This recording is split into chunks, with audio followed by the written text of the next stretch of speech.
नमस्कार दोस्तों। बावजूद कि पूरा मुल्क, ना सिर्फ पूरा मुल्क की बल्कि कमोबेश सारी दुनिया एक तनाव मुक्त माहौल से नहीं गुजर पा रही, तनाव युक्त माहौल है।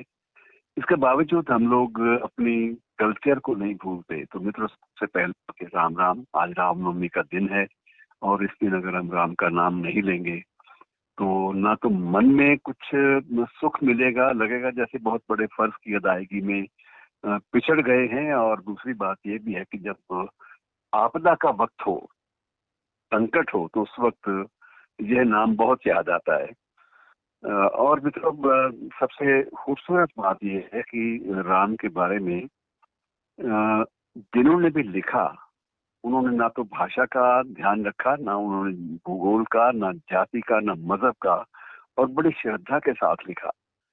और बड़ी अच्छी बात लगती है कि अल्लामा इकबाल की नज्म जो है उसको भी जो राम पर लिखी थी उन्होंने, वो भी आज बड़ी प्रासंगिक है, रेलेवेंट है और याद आती है, और उसका जिक्र भी करना बहुत जरूरी है।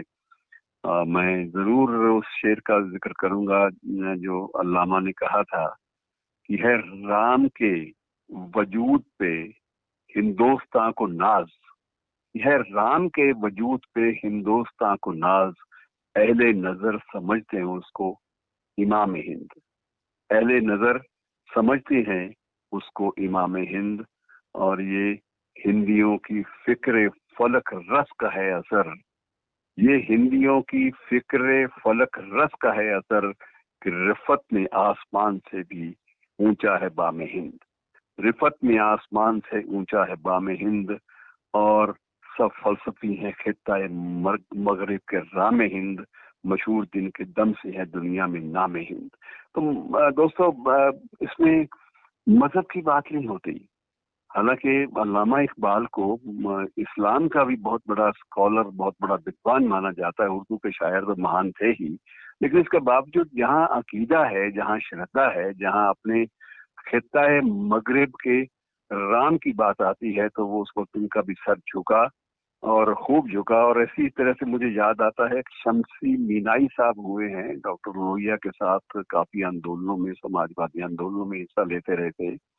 शमसी मीनाई ने भी बहुत लिखा राम पर, लेकिन उनका एक शेर जो है बड़ा विनम्रता पूर्वक है कि मैं राम पर लिखूं मेरी हिम्मत नहीं है कुछ, मैं राम पर लिखूं मेरी हिम्मत नहीं है कुछ, तुलसी ने वाल्मीकि ने छोड़ा नहीं है कुछ। मैं राम पर लिखूं मेरी हिम्मत नहीं है कुछ, तुलसी ने वाल्मीकि ने छोड़ा नहीं है कुछ। और फिर ऐसा कोई खास कलमगार भी नहीं, फिर ऐसा कोई खास कलमगार भी नहीं, लेकिन वतन की खाक से बाहर नहीं है कुछ। तो उसको वो वतन की खाक की पहचान बताते हैं राम को। और मित्रों, जब भी आप राम काव्य की बात करेंगे तो पूरा उर्दू का अदब, उर्दू का साहित्य भरा पड़ा है राम के बारे में। यहाँ तक कि कैफी आजमी भी राम को याद करने से रह नहीं पाए, हालांकि उनका मकसद कुछ और भी था। लेकिन राम वनवास से जब लौट के घर में आए, याद जंगल बहुत आया जो नगर में आए।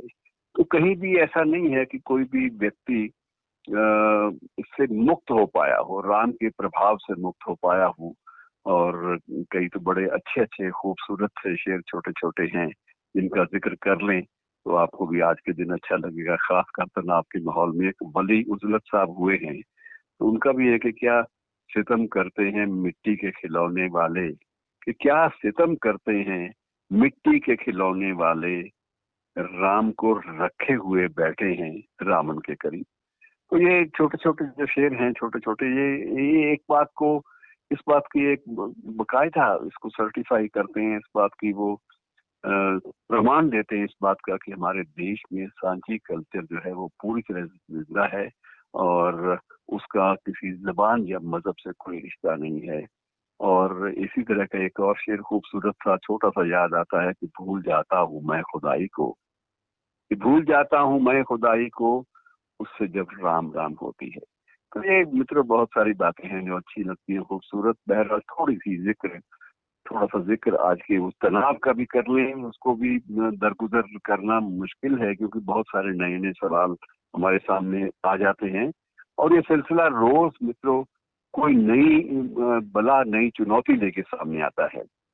अब जो नवीनतम जो एक अच्छी बात, सुखद बात ये भी हुई है कि दुनिया में बहुत सारे साइंटिस्ट, खास तौर से अमेरिका के विज्ञानी जो हैं, वो इस बात को स्वीकार करते हैं कि भारत में अगर इस वायरस का प्रभाव बहुत व्यापक स्तर पर नहीं फैला और इससे फिर भी काफी लोग बचत में रहे, तो उसका एक कारण ये भी था कि भारत में बीसीजी टीके लगवाने की एक परंपरा सी रही है।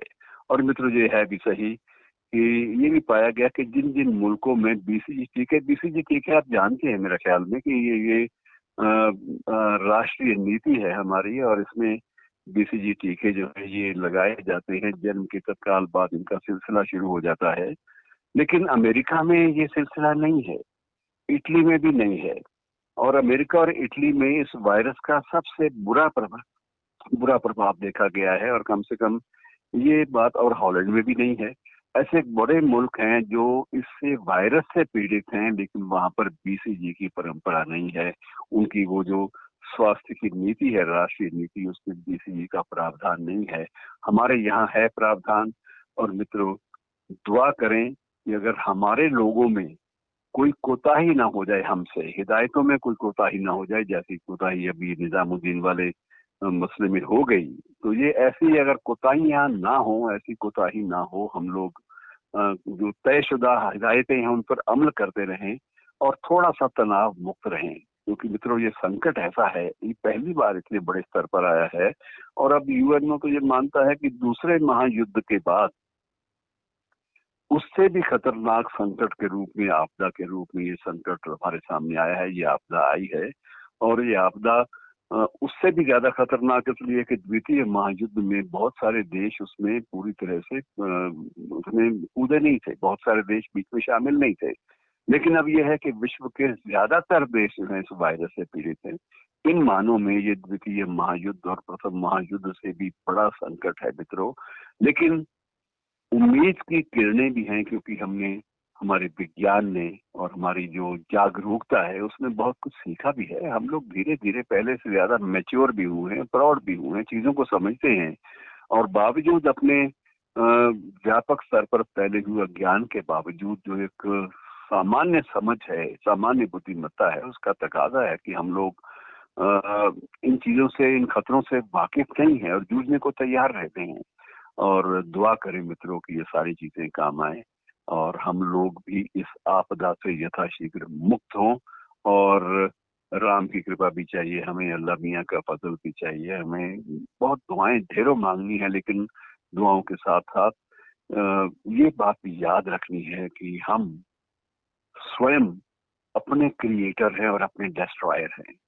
शंकर भी हमारे बीच में है और विष्णु भी हमारे बीच में। अगर हम चाहते हैं कि विष्णु की तरह हमारी सारी सृष्टि का कल्याण हो और कल्याण की भावना, विष्णु का तत्व जो है वो हावी हो जाए, तो हमें मित्रों जागरूक रहना होगा। ये विष्णु का आदेश मान कर करिए। और अगर हमें ये विनाश की ओर बढ़ना है, तो फिर भी हमें ये मानना पड़ेगा, ये भगवान शंकर की एक चेतावनी है कि भाई अगर नहीं सुधरोगे तो बर्बाद हो जाओगे। इसलिए मित्रों, दोनों बातें हमारे पक्ष में जाती हैं। ईश्वर का नाम भी लीजिए, अवतारों का नाम भी लीजिए, अपने इष्ट का नाम लीजिए, अपने मजहब के अनुसार पूरी पूजा पाठ करते रहिए, लेकिन जागरूकता का स्तर जो है वो अलग से, मजहब से थोड़ा सा हट के बनाए रखिए। ये बहुत जरूरी है मित्रों। शुक्रिया, बहुत बहुत शुक्रिया।